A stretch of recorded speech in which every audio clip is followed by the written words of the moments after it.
Ancrez-vous. Une présentation de l'ANCRE, soutien à l'entourage des personnes vivant avec un trouble de santé mentale. Je vous souhaite la bienvenue à cette autre chronique Ancrez-vous. Je suis en compagnie de Jessica Fortier-Lavallée, qui est intervenante psychosociale à l'ANCRE. Bonjour Jessica. Allô Michel. Jessica, aujourd'hui on va parler de la semaine de la santé mentale. Ça s'en vient quand même rapidement. C'est du 5 au 11 mai prochain. Exactement. Pourquoi une semaine de la santé mentale? Qu'est-ce qu'on fait exactement durant cette semaine-là, précisément? Oui, en fait, à chaque année, la semaine de la santé mentale a une thématique différente. La semaine de la santé mentale est importante en général pour rappeler au monde, justement, c'est quoi la santé mentale, rappeler l'importance de la santé mentale parce qu'on a tous une santé mentale. T'sais. La santé mentale, c'est pas juste avoir un trouble de santé mentale, c'est notre état, notre bien-être psychologique, notre bien-être émotif, comment notre cognition va. C'est plein de choses de même, puis c'est souvent très stigmatisé, la santé mentale. Donc souvent, les gens ont une idée très négative ou les troubles de santé mentale, plus spécifiquement, sont très, très stigmatisés. Donc mettre une semaine dans l'année où, justement, il y a une publicisation qui se fait là-dessus, c'est important d'en parler puis de rappeler aux gens, justement, l'importance de prendre soin de soi, tous et chacun de notre santé mentale. Est-ce qu'on pourrait pas dire que c'est 52 semaines de la santé mentale?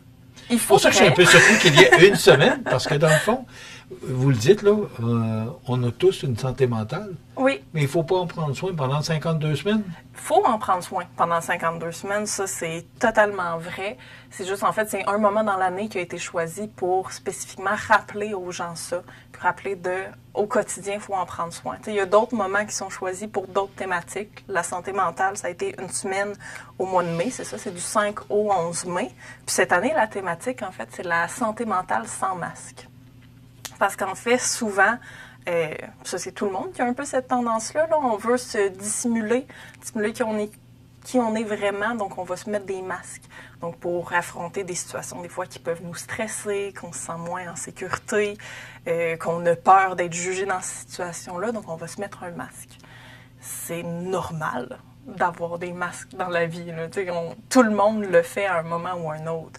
Ce qui est important de ne pas faire, c'est de ne pas tout le temps avoir des masques. C'est de ne pas tout le temps, justement, cacher ce qu'on ressent vraiment. Notre limite, elle est où réellement? C'est pas tout le temps cacher ça à l'aide d'un masque. Donc, cette semaine, la thématique, c'est vraiment souvenir. Bien, c'est important de ne pas avoir nos masques, puis il y a des moyens de réfléchir, justement, pour enlever nos masques. Puis, de mieux aller à travers ça, parce que une fois qu'on n'a plus de masques, on est capable d'avoir des liens sociaux qui sont plus profonds. On a une meilleure estime de soi. Ça favorise une bonne santé mentale aussi. Mais c'est sûr, ça demande beaucoup de courage. Ça demande en fait beaucoup d'essais-erreurs. Si on est quelqu'un qui est habitué de tout le temps agir d'une manière qu'on est avec des gens, mais se sentir différemment, c'est difficile à changer. Ça prend des étapes, ça prend du temps un petit peu, puis beaucoup d'essais-erreurs aussi à travers ça. Là. Est-ce qu'on est encore gêné de parler des problèmes de santé mentale? Est-ce que c'est encore tabou? Parce que ça l'a été longtemps. Là. Ben oui. Mais là, il me semble qu'on en parle. Là, en plus, il y a une semaine thématique. Là. Ouais. Mais il me semble qu'on en parle de plus en plus. Il y a des chroniques justement sur l'ozone, mais on entend parler des problèmes de santé mentale. On entend des artistes, des comédiens qui ouvrent au public là, leurs problèmes de santé mentale. Il me semble que c'est plus ouvert que c'était. Est-ce que c'est une idée que je me fais ou... Bien, j'ai l'impression, oui, c'est plus ouvert que c'était. Est-ce qu'on en parle assez? Vous parlez sur la pointe des pieds, là. Mais c'est ça. Est-ce qu'on en parle assez ou est-ce qu'il n'y a plus de préjugés ou justement une stigmatisation par rapport à la santé mentale? Non, pas du tout. Là. On n'est vraiment pas là.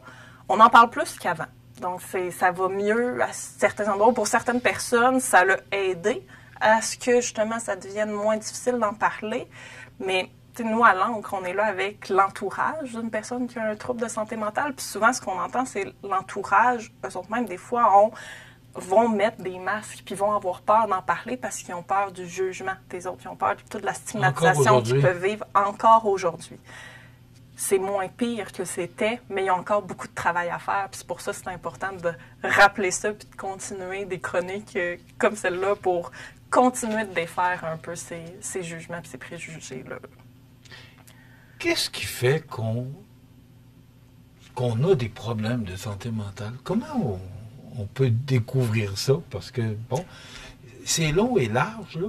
Vous êtes une spécialiste, vous êtes une professionnelle, mais pour la personne qui est à la maison, là, puis j'aime pas dire le mot problème, là, parce que je pense que c'est pas le mot approprié. Ouais. Vous allez trouver le bon mot. Mais comment on fait pour savoir qu'on peut être atteint, que c'est le temps d'aller voir quelqu'un avant que ça devienne ou que ça prenne de l'ampleur? Oui, bien, premièrement... Les signes? C'est ça, des signes, c'est premièrement, il n'est jamais trop tôt pour poser la question, puis aller voir quelqu'un, puis essayer de valider notre état. Est-ce que ça va bien? Est-ce qu'on aurait besoin de plus d'aide que ce qu'on a en ce moment? Il n'est jamais trop tôt pour poser cette question-là. Mais comme les signes, c'est quoi les signes? Les signes, en fait, ça va vraiment beaucoup diverger d'un trouble à l'autre. Un trouble de santé mentale, c'est quelque chose, c'est un changement qui se passe dans le cerveau, puis qui fait que la personne, maintenant, a une des catégories de troubles de santé mentale. C'est vraiment pas quelque chose que les personnes choisissent ou décident eux-mêmes d'avoir, mais souvent, ça va être, la personne peut ne plus se reconnaître ou être vraiment plus épuisée. Des fois, la personne se rend pas du tout compte qu'il y a un changement, parce qu'il y a tout le temps un changement chez la personne, puis là, ça dépend vraiment du trouble, mais parfois, la personne elle-même s'en rend pas compte, mais c'est son entourage qui va s'en rendre compte. Puis dans ce temps-là, justement, c'est d'aller consulter un professionnel. Moi, dans la vie, je peux pas diagnostiquer des troubles de santé mentale. Je suis intervenante, je suis là pour accompagner parfois les gens dans cette démarche-là, mais c'est pas moi, au bout de la ligne, qui va décider s'il y a un diagnostic ou non. Ça, c'est réservé vraiment aux psychiatres. Vous allez prendre la main de cette personne-là pour l'amener au bon endroit. Exact, c'est ça. Je peux aider, dans le fond, dans les démarches puis dans les choses à faire. Si c'est ce qui est recherché, là, de savoir s'il y a réellement un trouble. Parfois, on n'a pas de diagnostic, mais on peut se douter qu'il y a quelque chose. Donc, nous, souvent à l'encre, comment on en parle, ça va être en termes de comportement. La personne vient nous parler de plein de choses. OK, dans les comportements, oui, il y a peut-être quelque chose au niveau de la santé mentale. Je ne suis pas spécialisée pour dire quoi exactement, mais qu'est-ce qu'on peut faire avec ça? On peut mettre des limites en place. On peut essayer justement d'arrêter d'avoir un masque, puis de tout accepter ce que la personne fait, puis plus nommer comment on se sent à travers ça, puis vraiment aider dans ce cheminement-là. Et d'avoir une semaine de la santé mentale, ça aide encore ces gens-là à pouvoir peut-être aller plus loin, aller... Exactement. Puis dans la semaine de la santé mentale, en fait, tous les partenaires en santé mentale de la région ici, en fait, ont décidé de faire des activités, plusieurs activités. Donc, il y en a tout le long de la semaine de la santé mentale pour que les gens soient informés puis puissent justement faire peut-être un premier pas. Donc, en fait, ça commence le 5 mai. Directement avec l'organisme Santé mentale Québec Chaudière-Appalaches, qui fait en fait l'enregistrement d'un balado. C'est dans ta tête, puis leur porte-parole cette année, c'est Debbie Lynch-White. Puis, ils vont parler en fait de l'importance de se ressourcer, puis comme quoi c'est un facteur de protection pour la santé mentale. Ensuite, il y a le 7 mai, ça c'est en soirée. Le 7 mai, il y a les nouveaux sentiers de la MRC de Lillet qui font l'activité Mon autoportrait. Donc, encore une fois, qui est une activité qui est ouverte à la population. Le 9 mai, j'ai passé, mais c'est ça, le 8 mai, en fait, en soirée, donc ça commence à 19h. Les portes vont ouvrir avant, mais nous, l'Ancre, on organise une conférence pour le grand public, dans le fond, avec Suzanne Péloquin. Donc, il va être une conférence témoignage. Suzanne, qui a été proche, en fait, qui a 3 enfants, dont 2 qui ont un trouble de santé mentale, puis qui va venir parler toute de son expérience à travers ça, leur établissement, les différentes étapes, en fait, qu'ils ont vécues. Le 9 mai, en avant-midi, c'est le Trait d'Union qui fait un atelier de création à Montmagny. Donc, qui est fabriquer un masque selon les forces et les défis, la personnalité, en fait, des personnes. Donc, qui invite encore une fois la population générale à venir. Donc, c'est toutes des activités qui sont faites avec différentes thématiques pour inviter les gens à venir entendre parler de santé mentale, puis entendre parler de justement, tout ça. Vous allez mieux faire connaître. C'est quoi la santé mentale? Oui, mieux Parce faire connaître. Que je comprends, on fait des chroniques tous les mois, mais c'est long et c'est large, là. Ça inclut beaucoup de choses, la santé mentale. Donc, c'est pour ça qu'il y a vraiment une panoplie d'activités qui peuvent être faites en lien avec la santé mentale parce que ça inclut vraiment beaucoup de choses. Je voulais prendre le temps de parler un petit peu plus de nous, notre conférence, ça va être quoi? En fait, je l'ai dit, mais je vais le redire pour être sûr que ça soit clair. C'est le 8 mai. La conférence commence à 19h, donc les gens peuvent arriver avant. C'est à Saint-Jean-Port-Joli, c'est à la Vigie qu'on va faire ça le 8 mai. L'entrée est au coût de 5 $.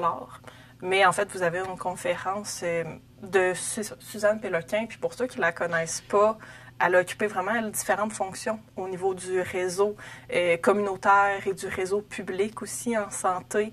Elle est vraiment très engagée. Elle a participé à plusieurs projets de recherche. Est-ce que c'est la personne qui vous dit qu'il y a 2 enfants sur 3 qui... Oui, exactement. Parce que ce que je comprends, c'est que c'est pas juste les adultes qui peuvent être atteints de santé mentale. Pour ça, je voulais vous revenir sur ce point-là. Donc, elle a 2 enfants qui vivent sur... 2 enfants adultes. Okay. On va... ouais, en fait, la majorité des troubles de santé mentale, dans le fond, il faut avoir la majorité pour pouvoir avoir un diagnostic. Okay. Parce que, justement, c'est quelque chose de développemental au niveau du cerveau. Donc, dans l'adolescence, des fois, oui, il peut y avoir des éléments qui laissent présager, qu'il va peut-être avoir, puis on a plusieurs symptômes d'un trouble de santé mentale, mais la raison pourquoi il faut attendre, dans le fond, les professionnels vont attendre l'âge adulte avant de pouvoir émettre un diagnostic, c'est parce qu'il faut attendre que le cerveau ait terminé de se développer.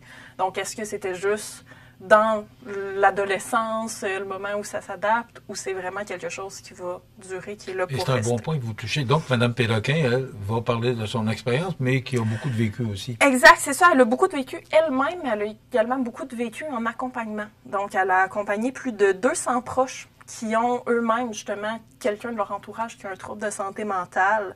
Donc, elle est vraiment très engagée dans sa communauté et très dynamique. Donc, elle va parler de son parcours au niveau des troubles de santé mentale de ses 2 fils, puis de la stigmatisation qu'elle-même a vécu puis qui est associée aux troubles de santé mentale, des défis quotidiens, des solutions, en fait, qu'elle a pu mettre en place puis qui l'ont aidée à travers tout ça. Ensuite, justement, au niveau du rétablissement, ça va être tant du côté de son fils, mais aussi elle-même, et au niveau également sa famille, eux, comment ils se sont rétablis avec tout ça, comment ils ont pu continuer à avancer à travers ça. C'est jamais facile. En fait, il y a plusieurs étapes. C'est pour ça que nous, à l'Ancre, on est là, c'est justement pour aider les personnes dans ce cheminement-là. Parce que parfois, quand on est tout seul là-dedans, on se sent un peu perdu. On ne sait plus quoi faire, on ne sait plus vers où aller ou comment aller mieux dans la situation.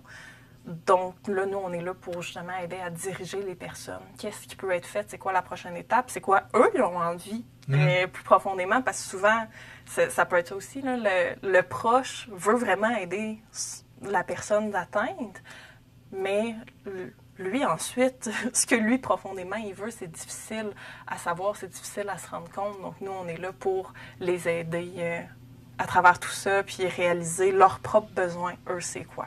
Donc, Mme Péloquin, c'est... C'est le 8 mai à 19h à la Vigie de Saint-Jean-Port-Joli. OK. C'est 5 $ d'entrée? C'est 5 $ l'entrée.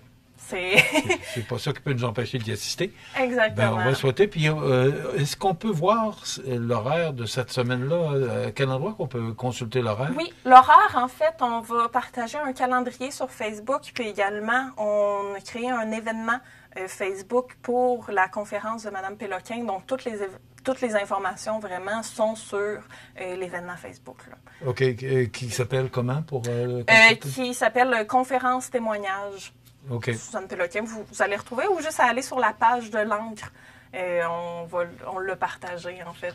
Et le site est, pour l'Ancre, notre site web, c'est l'Ancresansfiltre.org. Oui, ça, c'est notre site jeunesse, mais notre site, en fait, pour nos services adultes, c'est l'Ancre.org. Aussi simple que ça. L'Ancre.org, il n'y a pas d'apostrophe, là, parce que c'est Internet. Alors, oui.